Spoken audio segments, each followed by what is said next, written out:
Assalamualaikum. Kami daripada kumpulan B ingin membentangkan tajuk kami iaitu Malaysia ke arah negara bebas rasuah berdasarkan matlamat 16 dan matlamat 17. Baiklah, kami terdiri daripada 8 orang ahli iaitu Nur Syafiqah binti Zulfar Syaril, Adnan bin Nawawi, Zulfarazia binti Zakaria, Nur Ain Izzati binti Abdul Aziz iaitu saya sendiri, Nur Saliza binti Sami'un, Muhammad Firdaus bin Nazlan, Nur Hidayah binti Ali yang merupakan ketua kumpulan kami, dan yang terakhir adalah Nur Ain Farhana binti Muhammad Azhar. Seterusnya kita pergi ke carta organisasi. Ini merupakan carta organisasi kumpulan kami iaitu Nur Hidayah binti Ali yang merupakan pengarah pengurusan, Nur Ain Izzati binti Abdul Aziz iaitu saya memegang sebagai timbalan pengarah pengurusan, Nur Saliza binti Sami'un sebagai setiausaha, Adnan bin Nawawi sebagai bendahari, Zulfarazia binti Zakaria sebagai AJK operasi, Nur Syafiqah binti Zulfar Syaril sebagai AJK pemasaran, Muhammad Firdaus bin Nazlas AJK teknikal, dan yang terakhir adalah Nur Ain Farhana binti Muhammad Azhar merupakan AJK multimedia. Melalui pembahagian unit seperti ini, ia dapat memudahkan organisasi kumpulan kami dalam melaksanakan tugasan dengan lebih teratur dan sistematik. Matlamat 16. Matlamat 16 adalah kedamaian, keadilan dan institusi yang kuat. Antara agenda matlamat 16 adalah mengurangkan semua bentuk keganasan, mengurangkan rasuah yang ketara dalam semua lapisan masyarakat, mewujudkan institusi yang telus dan jaminan hak asasi, dan akhir sekali, meningkatkan kedaulatan undang-undang di peringkat nasional dan memastikan keadilan sama rata tanpa diskriminasi. Seterusnya matlamat ke-17 iaitu kerjasama demi matlamat. Kerjasama demi matlamat ini adalah penting untuk memperkuatkan perkongsian global untuk menyokong dan mencapai sasaran-sasaran besar dalam matlamat pembangunan lestari 2030 yang membawa bersama-sama kerajaan-kerajaan nasional, masyarakat antarabangsa, masyarakat madani, sektor swasta dan pelaku lain. Antara agenda-agenda yang dititik beratkan dalam matlamat ke-17 ini ialah membantu negara-negara membangun mencapai kelangsungan hutan jangka panjang melalui dasar yang diselaraskan, memupuk pembiayaan hutan dan penepasan daripada hutang yang tinggi. Selain itu, agenda ini penting untuk perstrukturan semula hutang dengan mengikut kesesuaian menangani hutang luar negara yang sangat tinggi dan menggerakkan sumber kewangan tambahan dan pelbagai sumber untuk negara-negara membangun. Saya akan menceritakan tentang latar belakang projek yakni bebas rasuah.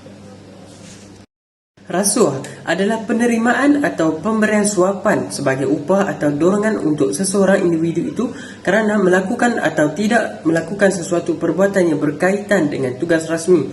Suapan terdiri daripada uang, hadiah, bonus, undi, perkhidmatan, jawatan, upah dan diskaun. Sebagai contoh, seorang kontraktor telah menghadiahkan seutas jam tangan kepada seorang pegawai kerajaan kerana telah meluruskan projek kepada syarikat milik kontraktor berkenaan. Amalan rasuah bukan sahaja berlaku dalam kalangan penjawat awam, malah mahasiswa dan mahasiswi juga terlibat dalam perkara ini.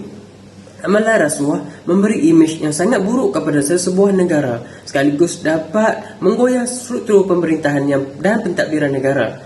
Berdasarkan Akta Suruhanjaya Pencegahan Rasuah Malaysia 2009 Akta SPRM 2009, ini Akta 694. Yang pertama, meminta atau menerima rasuah, Seksyen 16 dan 17 kurungan A Akta SPRM 2009. Yang kedua, menawar atau memberi suapan, ini Seksyen 17 kurungan B Akta SPRM 2009. Yang ketiga, mengemukakan tuntutan palsu, ini Seksyen 18 Akta SPRM 2009. Dan yang keempat, menggunakan jawatan atau kedudukan untuk suapan pegawai badan awam, ini Seksyen 23 Akta SPRM 2009. Latar belakang projek bebas rasuah ini adalah untuk memberi kesedaran kepada orang ramai bahawa bahayanya rasuah dan kesan jika terjebak.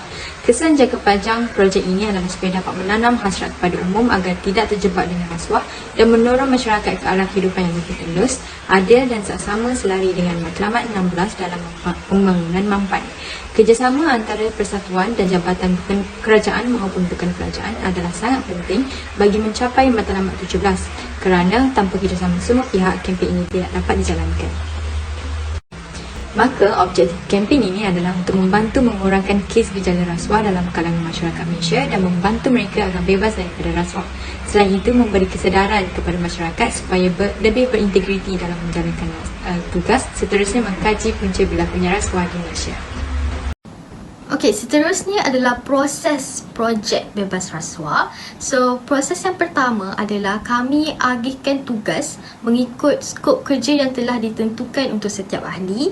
Proses yang kedua, pemilihan tajuk dan perbincangan kumpulan telah dilaksanakan. Yang ketiga, membuat kajian awal mengenai permasalahan yang berlaku. Yang keempat, mencari punca sebenar gejala rasuah berlaku dalam kalangan masyarakat. Yang kelima, membuat borang kaji selidik dan diedarkan secara digital seperti WhatsApp, Telegram. Dan yang keenam, membuat pengumpulan data berdasarkan hasil keputusan daripada borang kaji selidik tadi.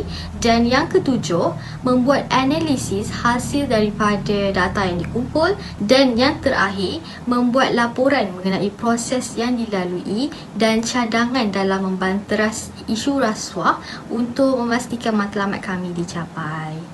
Seterusnya, instrumen projek bebas rasuah. So, kami menggunakan satu instrumen projek iaitu kaedah kualitatif dan instrumennya adalah borang soal selidik. So, kaedah soal selidik ini dijalankan selepas persembahan video untuk mendapatkan hasil responden mengenai rasuah.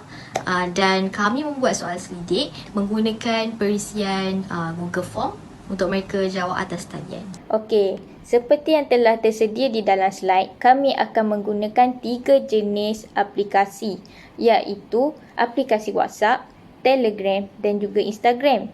Mengapa kumpulan kami memilih 3 jenis aplikasi ini adalah kerana para pelajar sering menggunakan aplikasi-aplikasi ini dalam kegunaan pembelajaran mereka dan juga untuk bersosial. Jadi, ia akan memudahkan penyebaran poster ini dilihat oleh para pelajar. Okey, untuk tayangan video, kami akan menayangkan pada minggu ke-11 dan juga jumlah sasaran penonton yang telah kami target adalah dalam 70% untuk mahasiswa dan juga mahasiswi dan juga sebanyak 30% untuk golongan berkerjaya.